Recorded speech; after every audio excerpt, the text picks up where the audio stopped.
our last session. This is the panel discussion, and we're going to summarize these 2 days. This is our second day, and we've been talking about prevention, actually, how to prevent mental health issues, and how to get a better lifestyle, how to prevent diseases, and how you can prevent even Alzheimer. Talk about dementia and so on. So we're going to talk about that. And my name is Robert. I'm from the Choice Foundation, and I'm the moderator here, and we're going to talk for about approximately 15-20 minutes here. And this is, on my left side here, it's Shivri from Choice, and this is Anthony, I always forget your last name, but Abi said, yeah, from Metro Arabia. Again, thank you so much for giving your presentation today. I'm delighted, as we say. And I'm going to ask the first question to you, Anthony. You've been talking, you had your second, actually, presentation today. Would you share a little bit about that presentation, briefly? Yeah, briefly, my presentation was about evidence-based and evidence-informed prevention programs. Mainly, we're talking about some examples from Mentor Arabia's interventions. We had like 2 examples, one about Unplugged, which is an evidence-based program.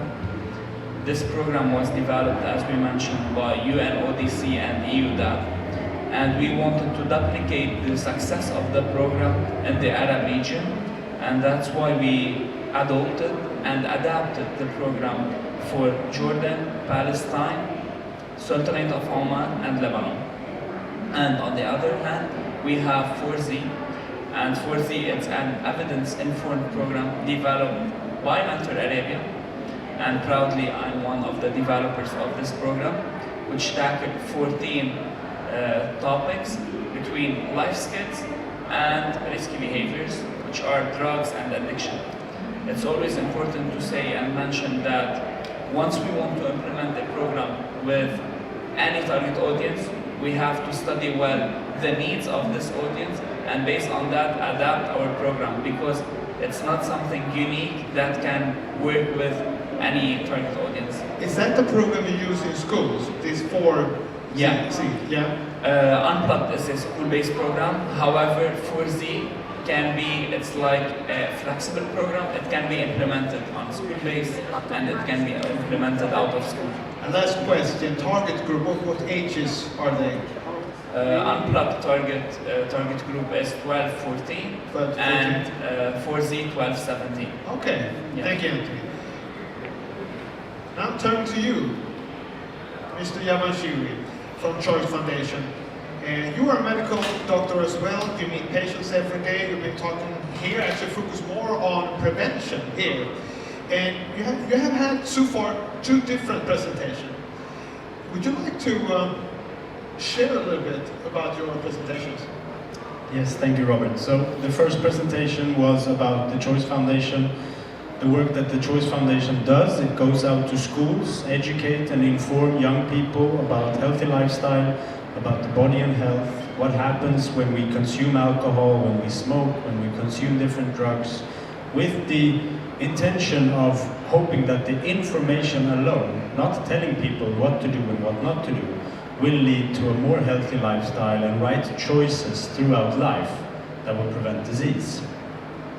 My second presentation focuses on dementia and risk factors, why we get dementia, and also turning it back to primary prevention, because once you get ill today, once you end up in healthcare with any disease like heart disease, diabetes and stroke, society and healthcare will tell you about the disease, they will inform you about it, they will tell you to drink less, to not smoke, don't use drugs, and also encourage you to eat healthy, exercise regularly. And I can't see why we can't do these things, why we can't inform and educate about these things before disease has happened, before any damage is done. And this is what my second presentation was about, the importance of introducing these things early on in life, before we've had any damage to our bodies. And then I think that we could hinder a lot of disease by doing this, and not only doing it once we have the disease. Absolutely. I agree with you. Totally. Do we have any questions here from someone? Do you have any questions? Do you want to ask the panel something? No? All right. So I continue asking questions. So back to you, Anthony. What do you see right now when you go back to Lebanon, where you are? You had your Mentor Arabia has their headquarters over there. What do you bring from your presentations here and your presence here in the World Expo? As we know, all at the Expo you have all countries are present and different backgrounds, different cultures.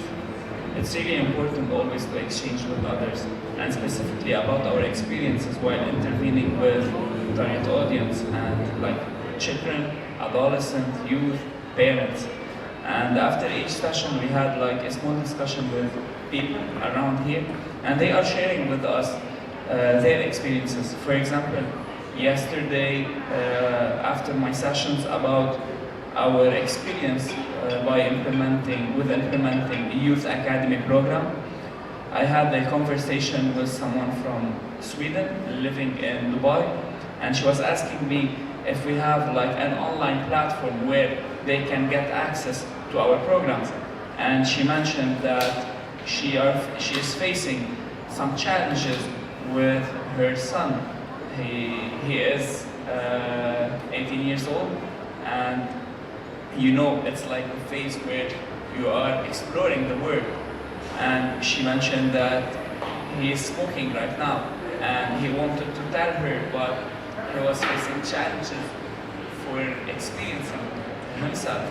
Then he went to her and talked to her about the challenge that he's facing. It's always important to know that the youth around the world now with the social media, they are facing similar challenges, but we can have like different solutions for them based on the evidence and based on the best practices, but in each country we have to adapt for the intervention.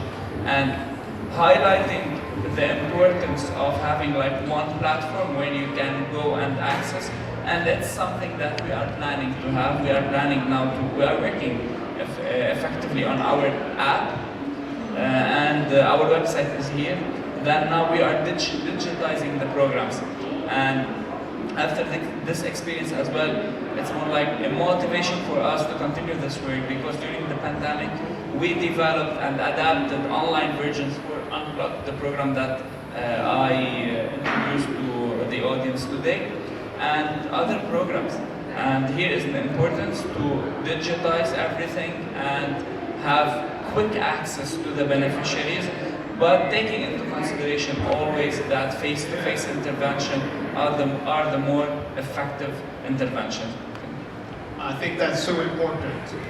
Fantastic initiative, and also trying to go online as soon as possible, and also adjust it to the student, to the target groups here again.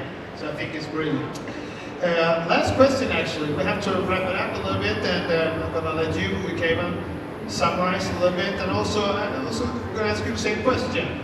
You've been here a couple of days now, and you also received some feedback from the audience as well. What do you take from here when you go back to Sweden, where you're from?